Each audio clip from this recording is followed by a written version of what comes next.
Study IQ IAS, अब तैयारी हुई अफोर्डेबल। थ्योरीज किसी भी डिसिप्लिन में अगर आप जाते हो तो उसका जो सेंट्रल या फोकल पॉइंट होता है, जो उस डिसिप्लिन के अराउंड आपको एक सारा ब्रॉड आइडिया दे रहा होता है कि उस डिसिप्लिन में बेसिकली क्या क्या थॉट्स हैं, कौन कौन से स्कूल्स हैं, उन सारी चीज़ों के बारे में जानकारी उस स्कूल के थॉट्स या थ्योरीज दे रही होती हैं। नमस्कार, मैं उत्कर्ष सिंह एंथ्रोपोलॉजी की सीरीज में कुछ नए वीडियोस के साथ आपके सामने हूं और हम इस करंट सीरीज में डिस्कस करने वाले हैं वेरियस स्कूल ऑफ थॉट्स या फिर थ्योरीज, जिसको हम कहते हैं एंथ्रोपोलॉजिकल थॉट्स या एंथ्रोपोलॉजिकल थ्योरीज। इस सीरीज को शुरू करने से पहले अलग अलग स्कूल्स को देखेंगे, अलग अलग थिंकर्स की हम बात करेंगे, उनका कंट्रीब्यूशन क्या है वो भी उसमें कवर होता रहेगा, उनके बुक्स, उनके वर्क्स, उन्होंने क्या फील्ड वर्क कंडक्ट किए, कहाँ पे किए, किस जगह पे किए और उसके इंप्लीकेशंस या आप कह सकते हो उस वर्क का अचीवमेंट क्या था। ये सारी बातें इस सीरीज में डिस्कस होने वाली हैं। यूपीएससी की बात करें, यूपीएससी ऑप्शनल में एंथ्रोपोलॉजी के अंदर में एक सिग्निफिकेंट टॉपिक होता है जहां पे आपको ऐसे सारे क्वेश्चंस देखने को मिलते हैं कि फला फला इस एंथ्रोपोलॉजिस्ट का, ईबी टाइलर का आप एग्जांपल ले लीजिए, आरबी फूट का एग्जांपल ले लीजिए, और भी कई सारे एंथ्रोपोलॉजिस्ट हैं। मॉर्गन की बात करते हैं आप, मर्डॉक की बात करते हैं, उनके द्वारा एड्रेस किए हुए अलग अलग इंस्टीट्यूशंस हैं, मैरिज, फैमिली, किनशिप, इनके ऊपर कई सारे क्वेश्चंस आपको देखने को मिल जाते हैं। या तो डायरेक्टली आपसे पूछने वाला है एक क्वेश्चन कि आप उनके कॉन्ट्रीब्यूशन को यहाँ पे एड्रेस करके बताओ। Let's change the colour first. आपसे पूछ सकता है कि क्वेश्चन एक टाइप का कि आप बताओ कि उनका कंट्रीब्यूशन क्या है, उन्होंने एंथ्रोपोलॉजी में आखिर क्या चीजें की हैं, और उनके वर्क्स के बारे में आपसे पूछता है। दूसरे टाइप का क्वेश्चन हो सकता है कि जिस चीजों के ऊपर उन्होंने काम किया हुआ है, फॉर एग्जांपल अगर टाइलर मैरिज के बारे में कुछ कहते हैं या फिर अगर मर्डॉक और मॉर्गन किनशिप के बारे में कुछ बातें कहते हैं, किनशिप के उन्होंने कोई डिस्क्रिप्शन दिया हुआ है, तो उसको आपसे पूछ सकता है कि आप बताइए कि इस स्कूल में इस थॉट के ऊपर, इस इंस्टीट्यूशन के ऊपर इस सर्टेन एंथ्रोपोलॉजिस्ट का क्या कहना है। या फिर मैरिज के पे भी अगर आप एज इंस्टीट्यूशन बात करो या किनशिप की बात करो तो आपसे मॉडर्न कॉन्टेक्स्ट में पूछ सकता है कि अलग अलग प्रोसेसेस ऑफ चेंज है, कल्चरल चेंज है, उसका क्या इंप्लीकेशन हुआ है इन इंस्टीट्यूशंस के ऊपर। तो पेपर 1 का आपका एक सेंट्रल पार्ट है एंथ्रोपोलॉजिकल थ्योरीज, एंथ्रोपोलॉजिकल थॉट्स। तो स्टार्टिंग के इन लेक्चर्स में हम लोग इसी के ऊपर बात करने वाले हैं। ऑफ कोर्स लाइव सेशन जब होता है तो हम उसमें एक एक कॉन्सेप्ट को फ्रॉम द बिगिनिंग, पहले एंथ्रोपोलॉजिस्ट का बैक आइडिया देते हैं, बैकड्रॉप में क्या सारी चीजें चल रही होती हैं, उसकी life story, life history type की चीजें बताते हैं, उनके कॉन्ट्रीब्यूशन वर्क्स को बताते हैं, फिर उन्होंने जो थ्योरीज थॉट दी है उसको डिस्कस करके फर्दर क्रिटिसिज्म पे हम उतर आते हैं। यहाँ पे हम बेसिकली इसको एक नैरो आउटलाइन में, उतने ब्रॉड में नहीं जाएंगे, उतने टाइम में नहीं जाएंगे, उस डिटेल के साथ नहीं देखेंगे। यूट्यूब की सीरीज में हम इसके ऊपर बात करने वाले हैं कि क्या क्या फीचर्स आपको अलग अलग स्कूल्स ऑफ थॉट में देखने को मिलते हैं। लेकिन उससे पहले, वहां पहुंचने से पहले सबसे इंपॉर्टेंट चीज आ जाती है, आपको यहाँ पे स्क्रीन पे दिख रहा होगा, क्रोबर करके हैं, एक फेमस अमेरिकन एंथ्रोपोलॉजिस्ट है, उनका आपको यहाँ पे थॉट दिख रहा होगा। स्टार्टिंग ही स्लाइड पे लिखा है कि anthropology is the most humanistic of the sciences and the most scientific of the humanities. कि एंथ्रोपोलॉजी से ज्यादा ह्यूमनिस्टिक कोई साइंस नहीं है और इससे ज्यादा साइंटिफिक कोई ह्यूमैनिटीज नहीं है। इसीलिए हम अक्सर इसको एज अ ब्रिज की तरह देखते हैं कि एक ब्रिज है जो ह्यूमैनिटीज और साइंस की डिसिप्लिन को बाइंड करके चल रही है। यही सेम चीज, यही सेम फिनोमेना जो है आपको देखने को मिलता है जब हम इसके थॉट्स को पढ़ेंगे। इनिशियल कुछ थ्योरीज जो होंगी वो मोर इंक्लाइन टुवर्ड्स ह्यूमैनिटीज आपको देखने को मिलेंगी। लेटर ऑन पीरियड ऑफ जैसे 20th सेंचुरी आपको देखने को मिलेगी, इमर्जेंस ऑफ 20th सेंचुरी, वहां के जो एंथ्रोपोलॉजिस्ट होंगे इस डिसिप्लिन को और भी ज्यादा साइंटिफिक बना देंगे। आपको फंक्शनल स्कूल, स्ट्रक्चरल स्कूल आपको देखने को मिलेगा। लिंग्विस्टिक पैराडाइम के आसपास कई सारी चीजें, अंडर स्ट्रक्चरलिज्म स्कूल कई सारी बातें हो रही होगी। पोस्ट मॉडर्निज्म का फिनोमेना आता है, कल्चरल मटेरियलिज्म का फिनोमेना आता है, साइकोलॉजिकल जिसको या फिर जिसके अंदर में हम साइको एनालिटिकल स्कूल को पढ़ते हैं और फर्दर उसके अंदर पे हम कल्चरल पर्सनैलिटी को देख रहे होते हैं। कल्चरल पर्सनैलिटी का जो पूरा पैराडाइम है उसको पढ़ रहे होते हैं। ऐसी साइंटिफिक ब्रेकडाउन करने वाली थ्योरीज जो है वो भी आती हैं। इसीलिए हम यहाँ पे किसी एक छोर को या फिर एक पहलू को लेकर नहीं चल रहे कि पूरा का पूरा ह्यूमैनिटीज की तरफ इसकी स्टडीज सेंटर्ड है या फिर पूरा का पूरा साइंस की तरफ या साइंटिफिक डोमेन की तरफ इसकी स्टडीज सेंटर्ड है, बल्कि एक कॉम्प्लेक्स ब्लेंड है जो कि बहुत ही यूनिक है अपने आप में, और उन्हीं सब के ऊपर हम यहाँ पे बात करने वाले हैं। लेकिन उसको जानने से पहले सबसे पहले थ्योरीज है क्या, कोई पहला क्वेश्चन आ जाता है। तो theories are nothing, these are set of ideas और set of thoughts. Set of ideas हैं या फिर सेट ऑफ थॉट्स हैं जो कि किसी एक प्रिंसिपल को एक्सप्लेन करने के लिए बनी होती हैं। आप किसी भी टॉपिक के ऊपर बात कर रहे हो तो वो उसको किस तरीके से, आप किस नजरिए से देख सकते हो, उसके ब्रेकडाउन किस तरीके से कर सकते हो, उसके अंदर कौन कौन सी बातों को आपको केटर करना है, वो सारी चीज थ्योरी एक तरीके से बता रही होती है। It is basically a set of ideas और it is more often called as a set of statements, जिसमें जो इस थ्योरी को दे रहा होता है वो अपनी पूरी की पूरी पर्सपेक्टिव, अपना पूरा का पूरा जो वर्क है और वो किसी एक कंक्लूजन पे पहुंचा है, तो किन एक स्टेप्स के थ्रू उस कंक्लूजन पे पहुंचा है, वो स्टेटमेंट्स के थ्रू आइडिया अपना एक्सप्लेन कर रहा होता है। तो ये तो बात हो गई कि थ्योरी क्या होते हैं, ठीक है।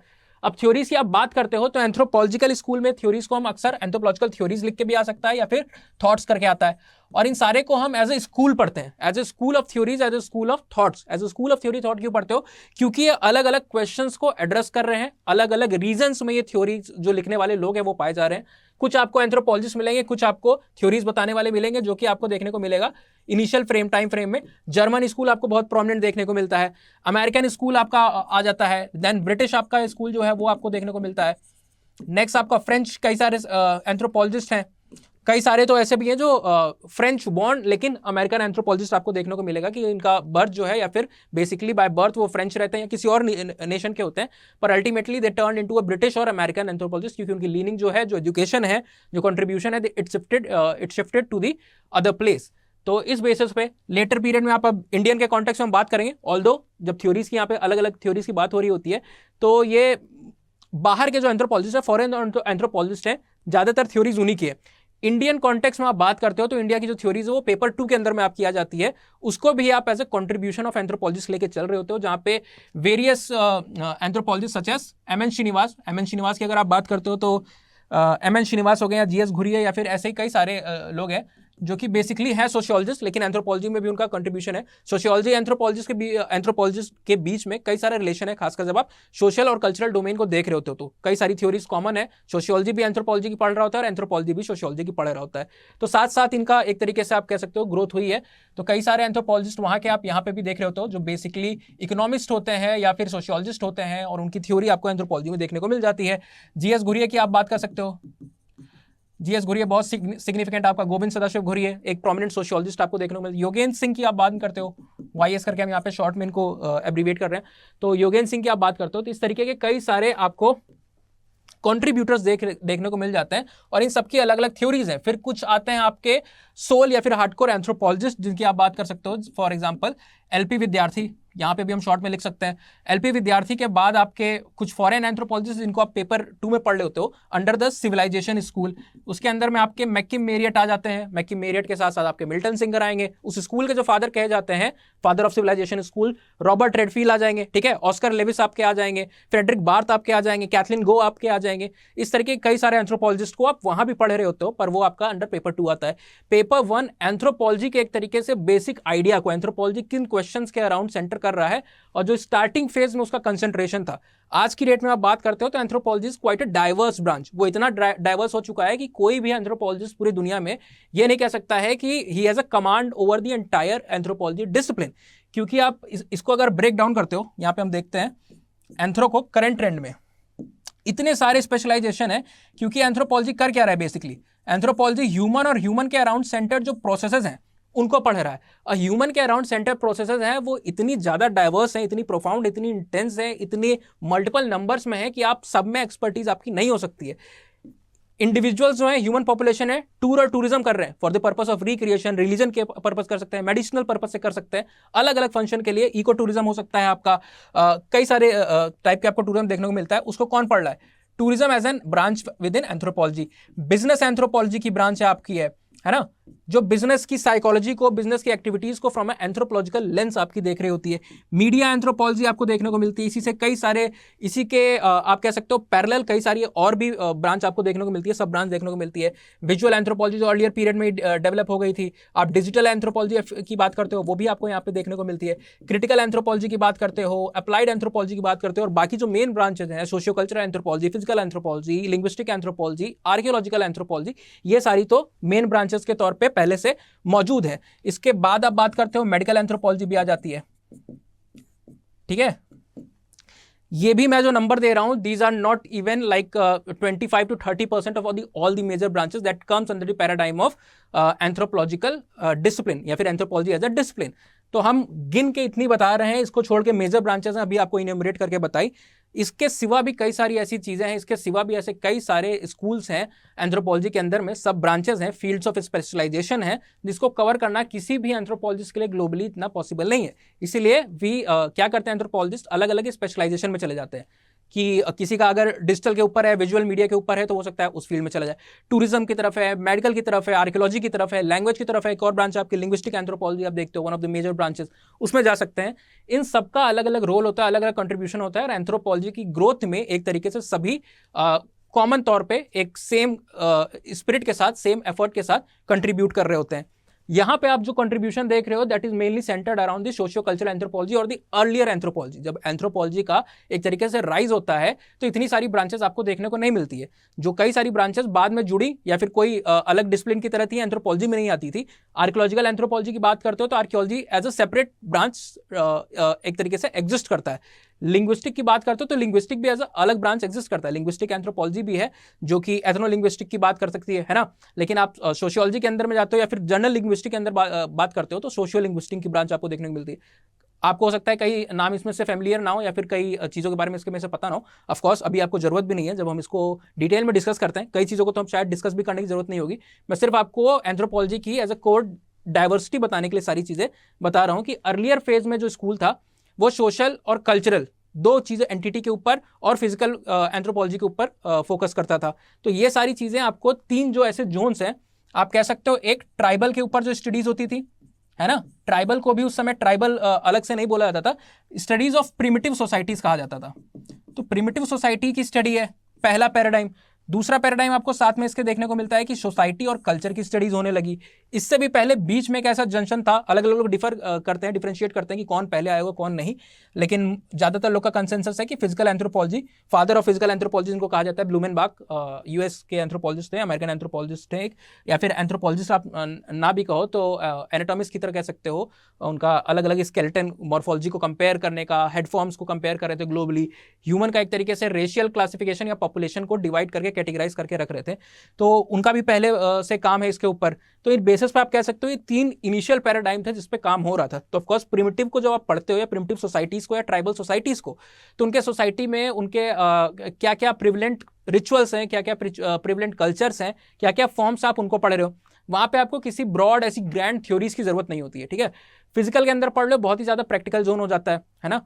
फिजिकल के अंदर में ऑल्दो आप बायोलॉजी की भी कई सारी बायोलॉजिकल एंथ्रोपोलॉजी जो है इसके साथ जोड़ा जाता है, फिजिकल एंड बायोलॉजिकल एंथ्रोपोलॉजी, तो कई सारी ऑर्गेनिक एवोल्यूशन की थ्योरीज और क्रिएशन की जो थ्योरीज हैं वो सब इसके साथ जुड़ जाती है। लेकिन बेसिकली इसका जो काम होता है स्पोर्ट्स एंथ्रोपोलॉजी या फिर अप्लाइड एंथ्रोपोलॉजी जो इसके अंदर में आता है, फोरेंसिक्स की आप बात कर लो, we can also include ageing, gerontology जिसको आप बोलते हो, एजिंग का पूरा फिनोमेना जो होता है, सोमैटोटाइपिंग जिसके अंदर में आप पढ़ते हो, ह्यूमन ग्रोथ स्टडीज जो होती है उनको आप एक तरीके से इंक्लूड करते हो, प्राइमेटोलॉजी की पूरी स्टडी जो है वो इसके अंदर में आती है।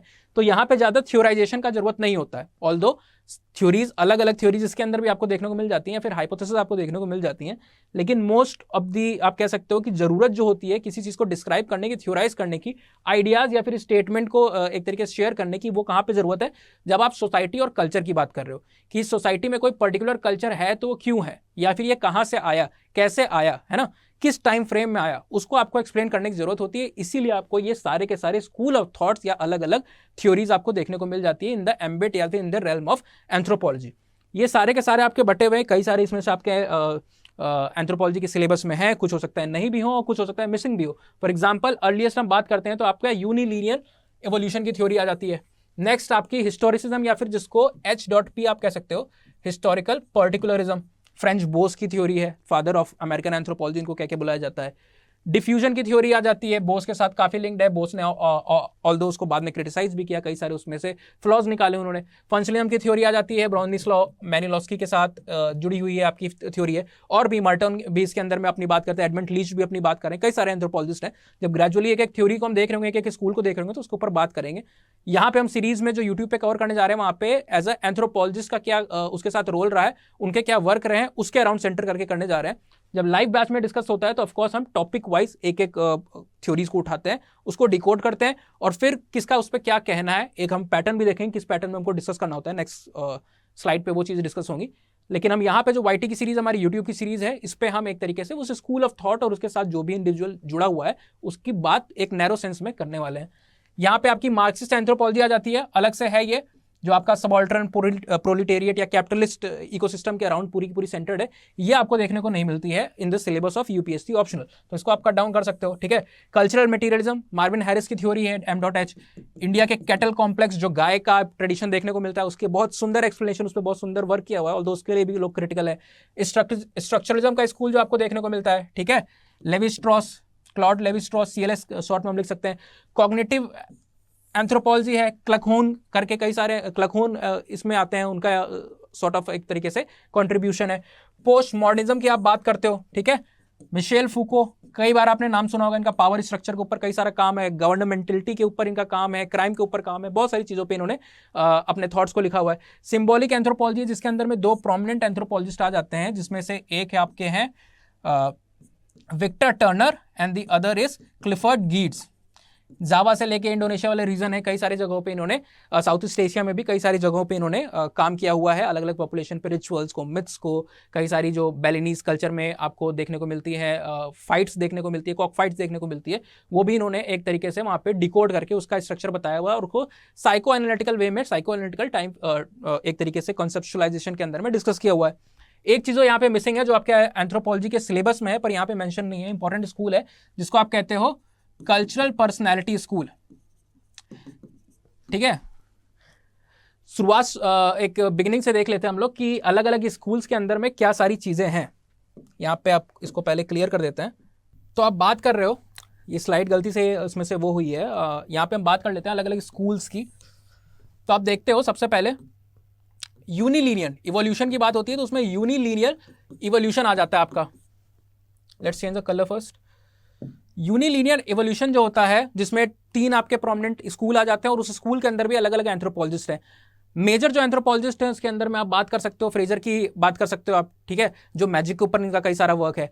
टाइलर की बात कर सकते हो, बहुत ही प्रोमिनेंट है, कई लोग मॉडर्न एंथ्रोपोलॉजी के फादर भी उनको बोलते हैं, है ना, E.B. टाइलर करके जो है। इनका रिलीजन पे भी काम काफ़ी सारा है, और इनका अलग अलग मैरिज का सिस्टम जो है उस पर भी कई सारा काम आपको देखने को मिलता है। साइकिक यूनिटी को इन्होंने बहुत प्रोमिनेंट सेंस में किया है, ऑल्दो उसको बेस्टियन ने दिया हुआ था, एक दूसरे एंथ्रोपोलॉजिस्ट है। हम देख रहे होंगे एक चीज़ डिकोड करके कि है क्या, लेकिन अभी हम जनरल सेंस में बात कर रहे हैं कि मॉर्गन, टाइलर, और इसके साथ आप बात करते हो, एग्जाम्पल लेते हो फ्रेजर का, ऐसे कई सारे एंथ्रोपोलॉजिस्ट हैं। बेस्टियन की बात करते हो, ये लोग ने यूनिलीनियर का इवोल्यूशन का जो स्कूल है उस पर बात की हुई है। यूनिलीनियर इवोल्यूशन का स्कूल क्या कहता है, एक सिंगल सीरीज में स्ट्रेट लाइन में इवोल्यूशन के फिनोमेना को देखता है। इसमें भी कई सारी डिबेट हुई, कई सारी ये बातें उठ के आती हैं कि इवोल्यूशन का जो स्कूल है वो क्योंकि कल्चरल एंथ्रोपोलॉजी के अंदर में है, तो लोग पूछते हैं कि क्या वो फिजिकल एंथ्रोपोलॉजी के साथ जुड़ा हुआ है, उसके साथ कनेक्टेड है, वहाँ पे उसको इन्फ्लुएंस देखने को मिल रहा है टोटलिटी में दोनों का। जो फिजिकल एंथ्रोपोलॉजी या फिर आप कह सकते हो इवन फिजिकल एंथ्रोपोलॉजी को हटाते हो आप, उस समय पे बायोलॉजी के अंदर, लाइफ साइंसेस के अंदर, या फिर ऑर्गेनिक इवोल्यूशन की जो थ्योरी दे रहा था कौन, Charles Darwin, around the same time, है ना, 1859 के आसपास। और ये एंथ्रोपोलॉजी की जो सारी थ्योरीज आ रही हैं, ये आपको देखने को मिलता है। हर्स्कोविट्स का एग्जांपल आप उठा के देखते हो, या फिर हर्बर्ट स्पेंसर का एग्जांपल उठा के देखते हो, टाइलर का देख रहे हो, ये भी अराउंड 1860 या फिर उसके बाद में 1860s में इन लोग के वर्क सामने आते हैं। तो एक डिबेट हो जाती है कि कहीं ये ऑर्गेनिक इवोल्यूशन जो बायोलॉजी में हो रहा है, लाइफ साइंसेस के अंदर में चीज़ें चल रही हैं, उससे तो इन्फ्लुएंस नहीं है। लेकिन इसको हम देखेंगे, इस डिबेट को भी हम नेक्स्ट लेक्चर में कवर कर रहे होंगे, जब इवोल्यूशन को एज अ सेपरेट टॉपिक वहाँ पे कवर करेंगे। तो कई लोग उसको डिनाई करते हैं कि नहीं, ऐसा नहीं है, एज अ सेपरेट एंथ्रोपोलॉजी की एग्जिस्टेंस आपको देखने को मिलती है, सेपरेट ग्रोथ उसको देखने को आपको मिलता है इंडियन सोसाइटी में या फिर ग्लोबल सोसाइटी में, जहाँ पे भी एंथ्रोपोलॉजी का काम चल रहा है। तो ये सारे फिनोमेना है अलग अलग, ठीक है। यहाँ पे यूनिलीनियर की हमने बात की। यूनिलीनियर का क्या मतलब है, लीनियर लाइन की बात कर रहा है, और यूनि मतलब सिंगल, तो सिंगल लाइन में इवोल्यूशन को दिखा रहा होता है कि ए से बी से सी पे जाएगी सोसाइटी सिंगल वे में। ये सेकेंडरी डाटा पे होता था, इसलिए काफ़ी सारा क्रिटिसिज्म हुआ। नया स्कूल इसके अंदर में फिर आपको देखने को मिलता है, डिफ्यूजन आ जाता है ना। डिफ्यूजन के बाद आप बात करते हो तो आपका फंक्शनलिज्म आ जाता है। फंक्शनलिज्म के बाद आपका स्ट्रक्चरल फंक्शनलिज्म, जो कि आपका वहाँ पे हमने नहीं दिया था, आपकी स्लाइड में मिसिंग था, ये भी आपका कल्चरल पर्सनैलिटी के साथ एक और स्कूल मिसिंग था, वो था स्ट्रक्चरल फंक्शनलिज्म। दोनों ऑल्दो जुड़े हुए हैं, साथ ही में कई सारी सिमिलैरिटीज़ हैं, कुछ डिफरेंसेस भी हैं। तो ये आपको यहाँ पे रॉबर्ट ब्राउन का इसमें कॉन्ट्रीब्यूशन आपको देखने को मिल जाता है। नेक्स्ट आप बात करते हो तो वहाँ पे आपका स्ट्रक्चरलिज्म आ जाता है। टेवी लॉर्ड स्ट्रॉस की हमने बात की है ना, लेवी स्ट्रॉस की यहाँ पे हमने बात कर ली। इसके बाद आपका एक और स्कूल जो यहाँ पे नहीं दिया होता आपकी स्लाइड में, वो है नियो इवोल्यूशनिज्म। इस तरीके के स्कूल जो है वो पूरी तरीके से कंट्रीब्यूशन को बता रहे हैं कि किसका क्या अलग अलग समय पे कंट्रीब्यूशन रहा है। तो यहाँ पे आप देख रहे हो, इसी सारी चीज़ को हम डिस्कस करने वाले हैं अलग अलग शोज में, अलग अलग टॉपिक्स में। तो आज के लेक्चर में ये रहे हमारे पॉइंट्स, ये सारी अप्रोचेस हमें कवर करनी है आंसर की। नेक्स्ट लेक्चर में हम आके आए इसमें देखेंगे कि कौन कौन से एंथ्रोपोलॉजिस्ट का इसमें क्या क्या कंट्रीब्यूशन रहा है अलग अलग टाइम फ्रेम में। Till then thank you and have a nice day. Study IQ IAS, अब तैयारी हुई अफोर्डेबल।